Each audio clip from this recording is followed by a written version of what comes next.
নমস্কার, আমার নাম সবিতা দাস। আমার গ্রাম রাঙামাটি কবাডি। আমার দলের নাম বৈশাখী বিউ নারী শক্তি। আমার সেল লেভেল নাম মাদার টেরেসা ক্লাস্টার বহুমুখী সমবায় সমিতি লিমিটেড, অমরপুরারি ব্লক। আমি একজন মৎস্যসখী হিসেবে কাজ করছি। আমি আজকে চুন প্রয়োগ করে নিয়ে কিছু আলোচনা করব।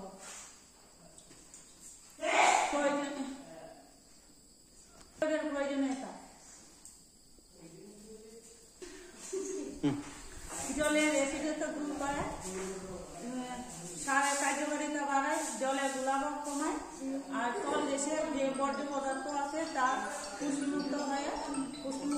মাটি ও জলের বিদ্যমান ক্ষতিকারক জীবাণু মারা যায়, আর রোগ জীবাণু মাছের রোগ প্রতিরোধ হয়। জলের অম্লমান পিএইচ 4 হলে 200 কেজি, আর 4.5 হলে 100 কেজি, 150 কেজি, আর 5.5 হলে 100 কেজি, আর 6.5 হলে 48 কেজি চুন প্রয়োগ করতে হয়।